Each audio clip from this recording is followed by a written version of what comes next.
El sacramento de la fe católica, lo más bello y majestuoso que tenemos los católicos, la Eucaristía. Nuestro Señor Jesucristo en la última cena instituyó el sacramento de la Eucaristía.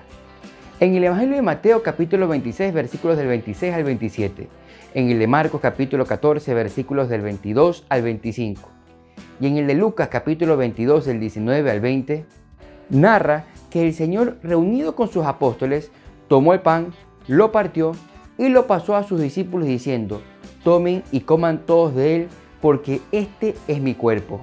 Del mismo modo, tomó el cáliz, lo bendijo y lo pasó a sus discípulos diciendo: tomen y beban todos de él, porque este es el cáliz de mi sangre, de la nueva alianza, que es derramada por muchos para el perdón de los pecados. Y concluye diciendo: hagan esto en memoria mía. De esta manera el Señor deja su cuerpo y su sangre. Pero para saber que Jesús no estaba hablando de una parábola, debemos de tener en cuenta que nuestro Señor dijo esto en el momento más solemne de su vida. Fue su testamento espiritual. Les dejó lo más importante, a Él mismo, y les dice: hagan esto en memoria mía. Es decir, esto es tan importante para mí que quiero que lo perpetúen hasta el final de los siglos. En todo el capítulo 6 del Evangelio de San Juan sucede algo muy interesante. Al inicio de este capítulo, Jesús realiza el milagro de la multiplicación de los panes. Al Señor lo seguían en ese momento más de 5.000 personas. Entonces, con 5 panes y 2 peces, los multiplica para saciar a toda la multitud. Conclusión: Jesús puede hacer con el pan lo que sea. Inmediatamente de ese suceso, Jesús se va a rezar y los apóstoles se van en una barca en el lago de Genesaret, y de repente se desata una tempestad y los apóstoles lo ven al Señor caminando sobre las aguas. Conclusión: Jesús demuestra al caminar sobre las aguas que con su cuerpo puede hacer lo que sea. Entonces, luego de demostrar que con el pan y su cuerpo puede hacer lo que sea, inmediatamente viene el discurso del pan eucarístico dentro de este mismo capítulo 6 del Evangelio de San Juan. Jesús volvió a estar con toda la multitud que inicialmente lo seguía, y el Señor les dice: yo soy el pan vivo bajado del cielo. El que coma de este pan vivirá para siempre, y el pan que yo le daré es mi carne para la vida del mundo. Y luego dice: porque mi carne es verdadera comida y mi sangre es verdadera bebida. Si Jesús dice: mi carne es verdadera comida y mi sangre es verdadera bebida, es porque realmente lo es. Y los judíos que allí lo seguían le dijeron: ¿cómo puede este darnos a comer su carne? Y Jesús se mantuvo firme porque era así, era literal como lo había dicho. Y le dijeron: pues nos vamos, este lenguaje es muy duro para nosotros. Jesús dejó que se vayan porque realmente era así. De lo contrario, los hubiese detenido para retractarse o aclararles algo. Luego miró a sus 12 apóstoles y les dijo: ¿ustedes también se quieren ir? Es decir, Jesús estaba tan seguro en señalar que su carne es verdadera comida y su sangre es verdadera bebida, que estaba dispuesto hasta perder a sus 12 apóstoles con tal de que le crean. Y sale San Pedro diciendo: ¿a quién iremos, Señor, si solo tú tienes palabras de vida eterna? Algo muy curioso es que en Juan 6:6, es decir, capítulo 6, versículo 66, dice que desde ese entonces muchos de sus discípulos se volvieron atrás y ya no andaban con él. ¿Por qué? Porque el lenguaje de Jesús de que tenían que comer su carne era fuerte. Curioso, ¿verdad? Juan 6:66. No creen que deben de comer a Jesús.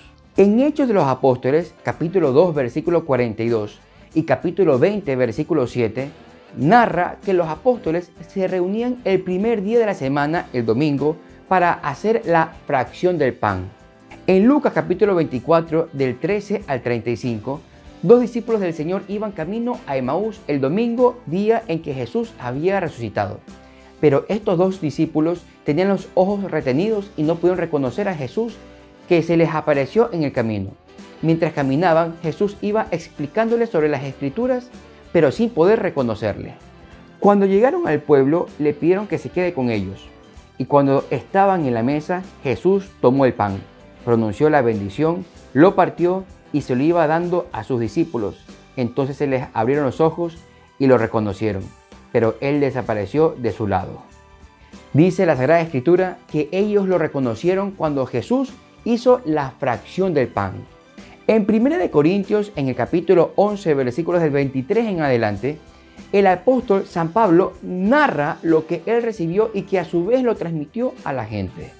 Que el Señor Jesús, la noche en que lo iban a entregar, tomó pan, dio gracias, lo partió y dijo: este es mi cuerpo que se entrega por vosotros.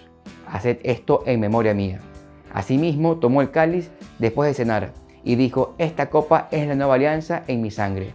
Y luego dice el apóstol San Pablo que cada vez que comes de este pan y bebes de este cáliz, anuncias la muerte del Señor hasta que venga. Y después dice: el que come el pan y bebe el cáliz del Señor indignamente, sin discernimiento, come y bebe su propia condenación. Entonces, esto se convirtió en una práctica de la iglesia.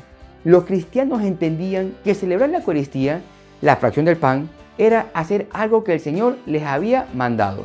¿Cuándo entonces el pan y el vino se convierte en el cuerpo y sangre de Jesús?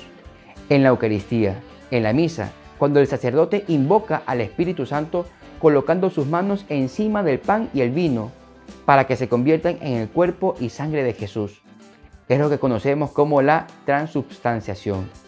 La Eucaristía no es un nuevo sacrificio, es una conmemoración. Se actualiza ese mismo sacrificio. Es un sacrificio incruento, es decir, sin derramamiento de sangre. Por eso, la presencia de nuestro Señor Jesucristo en la Eucaristía es real, porque está presente su cuerpo, su sangre, su alma y su divinidad. Cuando nos arrodillamos ante una imagen de Cristo, estamos arrodillándonos ante un símbolo, que no es malo porque los seres humanos, antropológicamente hablando, necesitamos de símbolos sensibles que estimulen nuestra fe. Pero cuando nos arrodillamos ante un sagrario o ante el Santísimo, ya no es un símbolo, es Cristo mismo. Los cristianos de los primeros siglos tenían bien claro sobre la presencia real de Jesús en la Eucaristía. En el año 110 después de Cristo, San Ignacio de Antioquía dice lo siguiente acerca de un grupo de herejes que negaban que la Eucaristía es la carne de Cristo. Ellos se abstienen de la Eucaristía y de la oración, porque ellos no confiesan que la Eucaristía es la carne de nuestro Salvador Jesucristo, que sufrió por nuestros pecados y que el Padre, de su bondad, resucitó de nuevo.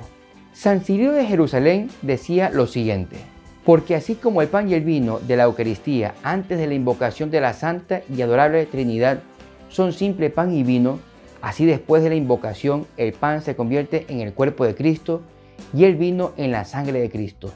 Cuando uno se pone a leer el relato que hace San Justino Mártir en el año 155 después de Cristo, que describe cómo era la misa en aquel entonces, uno queda impactado. De esta manera he dado citas bíblicas y bases históricas de la presencia real de nuestro Señor Jesucristo en la Eucaristía. Bendito sea Jesús en el Santísimo Sacramento del altar. Bendiciones en Cristo Jesús y que la gracia de Dios quede contigo. Un abrazo.